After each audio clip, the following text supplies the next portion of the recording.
Pessoal, eu vim apresentar aqui o meu artigo, Proposta de Melhoria para uma Empresa do Setor Metalúrgico, uma aplicação do DEMAI considerando ergonomia e fatores humanos. Como autores nós temos eu, Ana Beatriz, a professora doutora Rosimeire e o professor doutor Osíris.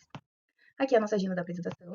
E iniciando, vamos começar com a introdução. Então, nós temos o Lean Six Sigma, fatores humanos e a logística. Como que esses três fatores se englobam? Bom, hoje nós conseguimos ver que o Lean está sendo altamente utilizado em diversas aplicações. Entretanto, quando você fala em um projeto de melhoria contínua, utilizando a ferramenta Lean Six Sigma, muitas vezes você não considera o humano como ênfase. Então, é sempre uma ênfase voltada para o processo, deixando a pessoa de lado. E a pessoa, quando considerada com ênfase, considerada como o principal fator dentro desse processo, ela traz muitos benefícios, porque é a pessoa que realiza a atividade e é a pessoa que tem vastos insights sobre como podemos melhorar aquele processo.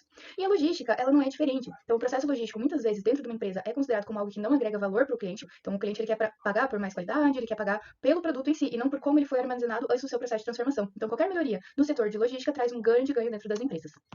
Como objetivo do trabalho, então, nós temos propor e implementar melhorias no processo atual de um estoque e registro de materiais de uma empresa do setor metalúrgico, considerando a produção enxuta, melhoria contínua e ergonomia por meio da aplicação do processo de DEMAC. Então, a metodologia utilizada foi, inicialmente, nós começamos com a definição da pesquisa, tendo uma pesquisa aplicada de natureza quantitativa e um objetivo exploratório, e a metodologia utilizada dentro da aplicação foi o DEMAIC junto com a AMT, a análise macroeconômica do trabalho. Como que foi feita essa junção? Bom, as duas primeiras etapas do Define Measure manteve-se igual a do DMAIC, e no Analyze, quando a gente foi entender as causas raiz para o problema proposto, nós procuramos utilizar ferramentas da AMT. Por quê? Porque nós entrevistamos funcionários, entendemos quais eram as necessidades, o que eles estavam sentindo, qual era a visão deles como foco, para entender as causas raiz do problema que nós estávamos analisando.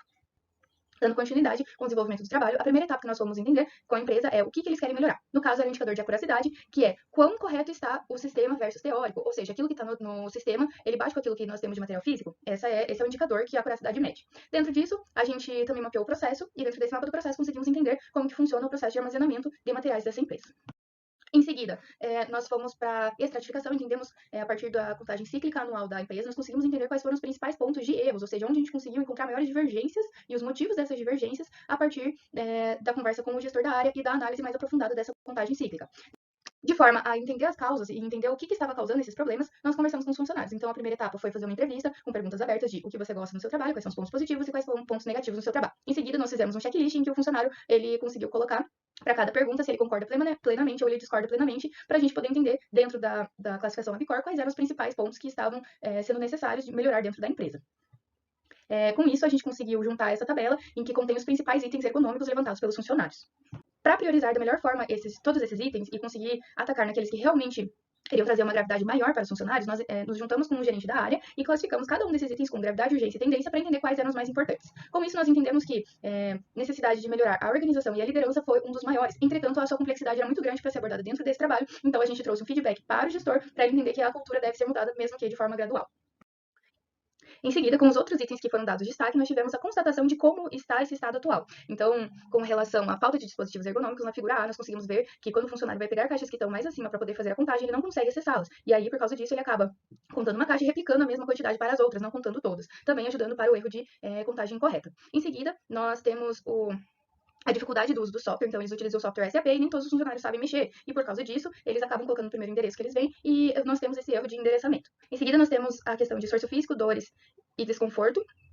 Esses foram dados porque muitos dos processos, até mesmo pela figura A como a figura C, são dados em posições desconfortáveis. Então, para eles fazerem a contagem, a separação do material, eles não têm um lugar de apoio, eles ficam abaixando para colocar naquela caçamba. E já na questão que já foi abordada no primeiro item, que eles não conseguem alcançar alguns materiais, que eles ficam muito para cima e não tem como, porque não existem ferramentas e dispositivos ergonômicos para que eles possam pegar. Para isso, a gente fez uma análise de NIOSH, a gente conseguiu identificar que realmente a carga está muito alta para os funcionários, colocando esse também como um dos motivos pelos quais a gente vai ter que melhorar esse processo. Aqui nós temos as propostas de melhoria. Então, é o desenvolvimento de dispositivos ergonômicos, a instrução de trabalho e o treinamento para o uso da ferramenta, é a facilitação do fluxo de processo de separação de materiais, que hoje é feita no papel, vai para o sistema, volta, então fazer algo mais automatizado, e também a facilitação de encontrar as peças por uma forma mais visual, por meio de um Power BI, em que a pessoa consegue digitar o part number e já identificar na imagenzinha onde que fica cada peça. Em seguida, para o esforço físico, nós começamos com o projeto de disponibilizar uma mesa para que eles façam essa separação, para que não fiquem em posições muito desconfortáveis, e para o desconforto e dores no corpo, nós sugerimos fazer a aplicação de ferramentas a cada 3 meses de forma recorrente para constatar como é que está o processo e se realmente está trazendo uma carga maior para aquele funcionário, e também fazer pausas e rotatividade de atividades que são realizadas a um longo período de tempo, pois essa foi também uma das reclamações dos funcionários. Por fim, nós fizemos a principal recomendação para a empresa, que é realmente colocar essa ferramenta de avaliação ergonômica e realizá-la de uma forma periódica para conseguir entender onde a gente pode melhorar nesse processo para não causar mais danos ao funcionário, que hoje já tem uma carga muito grande de esforço quando ele vai realizar a atividade. Além disso, nós conseguimos constatar a partir do resultado de que essa aplicação com foco no ser humano trouxe vários resultados positivos, uma vez que a gente atingiu Brasil, muito próximo da meta, mesmo tendo ações ainda em andamento. Então, mesmo com o projeto sem terminar, a gente já tinha atingido a meta da empresa, só trazendo o quão benéfico é realizar essa forma conjunta de melhoria contínua com fatores humanos, com foco na pessoa. Ali, por fim, nós temos as variáveis de controle do processo, então são itens que a empresa vai ter que continuar monitorando para ter a sustentabilidade desse processo melhorar. Como consideração final, então, nós temos que considerar o aspecto humano durante o ciclo de melhoria pode trazer resultados muito positivos para a empresa. Por isso, projetos dessa forma, dessa natureza, devem ser impulsionados no campo da engenharia, uma vez que está cada vez mais ampla a aplicação do Lean e considerar as pessoas também traz benefícios. Então, em vez de olhar só o processo com ênfase de reduzir desperdícios, nós também podemos olhar para o processo com ênfase em melhorar a qualidade de vida de nossos funcionários. Aqui foram as referências utilizadas e muito obrigada.